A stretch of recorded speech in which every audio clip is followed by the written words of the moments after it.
dignitaries on the dais, generals, admirals, air marshals, all the members of the strategic community, friends from the media.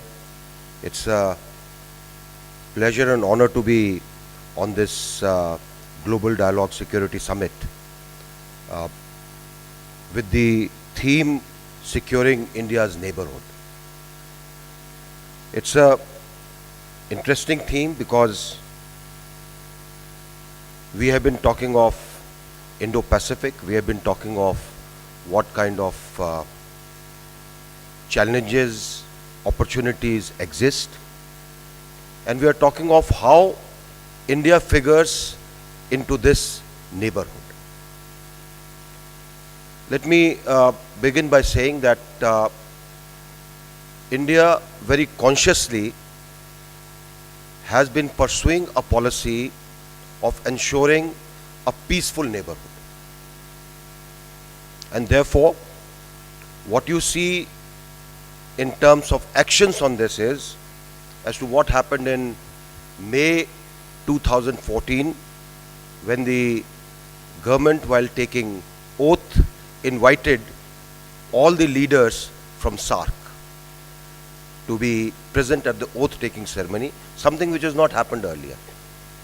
And the aim was to send a signal, look here, we are starting afresh, and we are starting with a resolve that neighborhood matters to us. And we would like a greater linkage, greater leverage, greater friendship with our neighborhood. We have followed that policy right from that time onwards and ensured that neighborhood is our first priority. Having said this, we are also aware that there are challenges in our neighborhood, challenges which I would term as bordering on what is supportive of terrorism, certain areas where we have discord on our land boundaries, and in the recent times there have been a test in terms of how our neighbors amongst themselves have had differences where India had to step in as a friend. These are challenges which have tested our resolve in ensuring that our friendliness, our good offices, our goodwill is tested. The Rohingya crisis, between which had an effect on the relations between Bangladesh and Myanmar, with a certain amount of fallout in India. And that is where you find that India provided assistance to both our neighbors, prodding them to find a solution to a problem where India would assist them in settling the refugees who had come to Bangladesh, as well as allowing Myanmar to take steps where we could assist them in taking back the people who had migrated from there. We have also deepened and strengthened our links as part of our Act East policy with institutional arrangements with ASEAN. And you saw that this year we had the 10 heads of state from ASEAN who came for the summit to India as part of our 25-year engagement with ASEAN. We also had more teeth given to BIMSTEC, more importance given to BIMSTEC to pursue agendas towards our east. And we have generally ensured that whatever little differences that persisted with some of our neighbors have been taken care of. All this with the aim that neighborhood matters to India. A peaceful neighborhood guarantees better economic progress and development in India, and a peaceful neighborhood is in the interest of both the neighbors and India.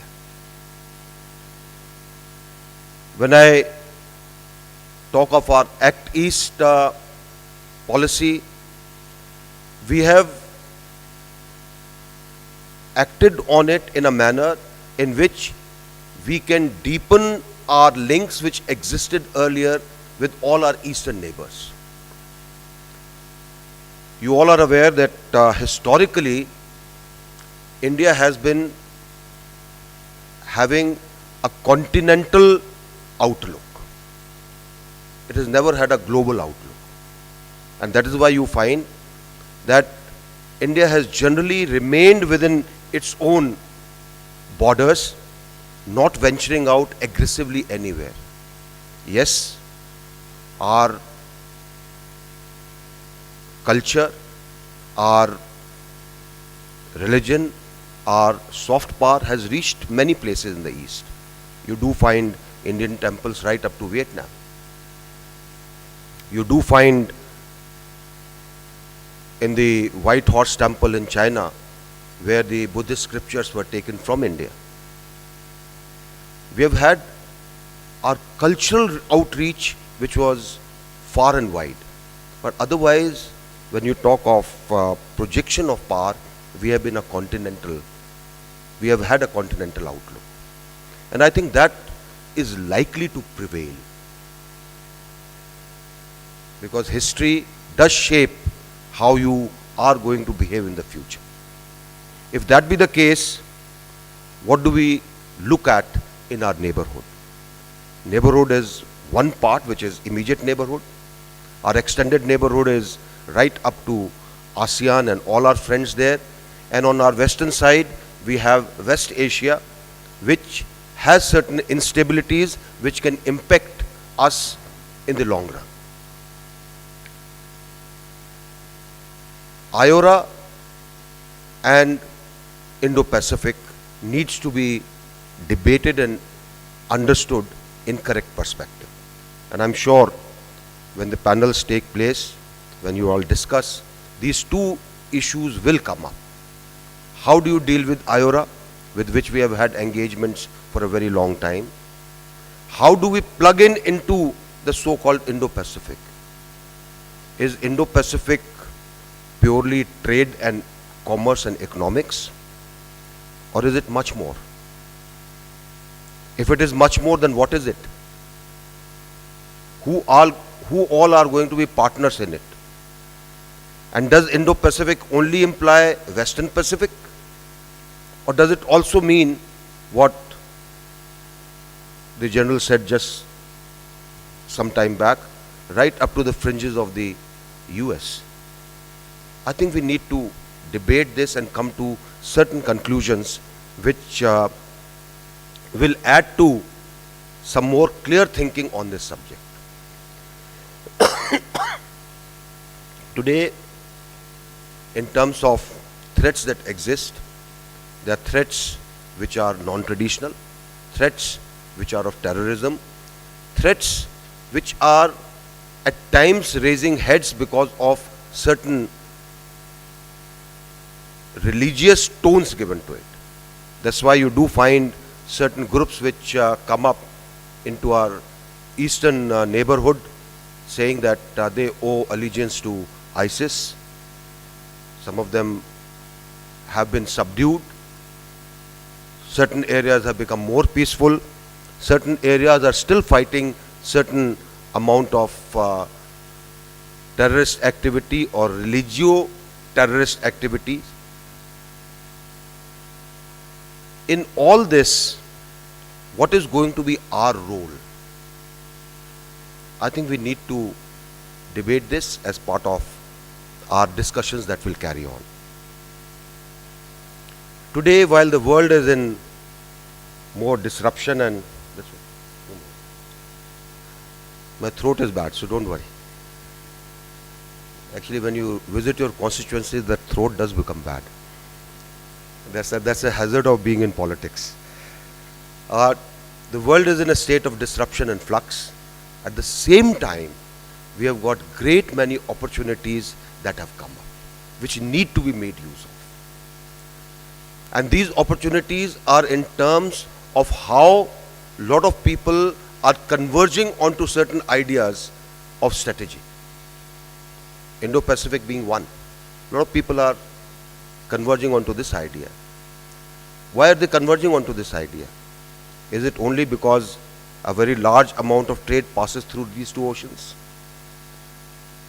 Disruption of this trade will make a difference to both the energy and the other needs of the countries here? Or is it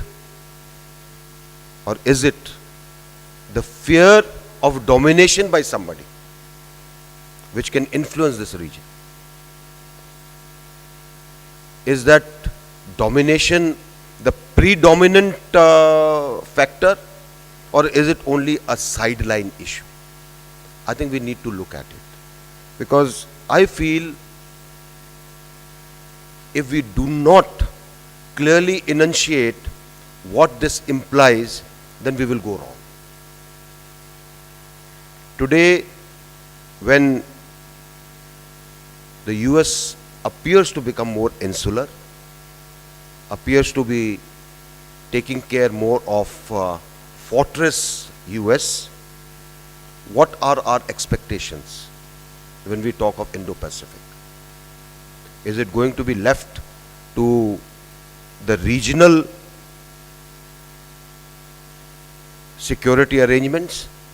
Is it going to be left to how the various nations come together to look at their own interest and the regional interest? Or is it going to have a global factor in terms of what is injected into it? Where are the trade wars going to lead you? I think these are some of the questions that come to mind when we look at this issue. One more thing which we need to look at: how active will be our cooperation in the region? Whether it is looking towards the Indian Ocean rim countries, or it is looking at the Western Pacific to be more specific, how much cooperation are we going to get into? Is this cooperation going to be in terms of catering for security threats, and what type of threats? From whom? My feeling is that some of the countries that we talk of, which are seen today as disruptors, I think they require much more engagement to assure them that what they are looking at in terms of attention will come to them. And maybe we can wean them away, like what is happening with North Korea today. North Korea feels that it had a certain threat hanging, and therefore it was pursuing a particular path. Why is this change around coming in the North Korean mindset? What is it? I think we need to look at it very seriously. My feeling is that a young man of 30, if he has to achieve an aim of reunification when he is nearing 60s, needs to pursue more vigorous and better economic policies so that he can make his country stronger economically, more developed, that he can pursue the reunification. I'm leaving a question with you. Is that the case? I don't know. Maybe you can debate that. There are many issues which I think I consider it as a very important dialogue mechanism where we can discuss a lot of things. We have got many experts in all the fields who can come to various issues that they have in their mind, and maybe we can question them on as to what and why of it. My feeling is securing India's neighborhood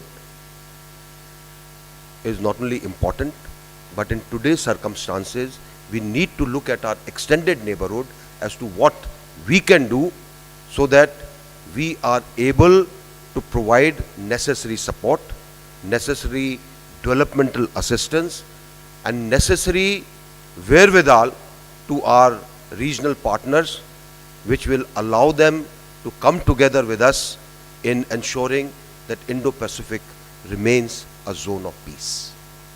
Thank you very much. Jai Hind.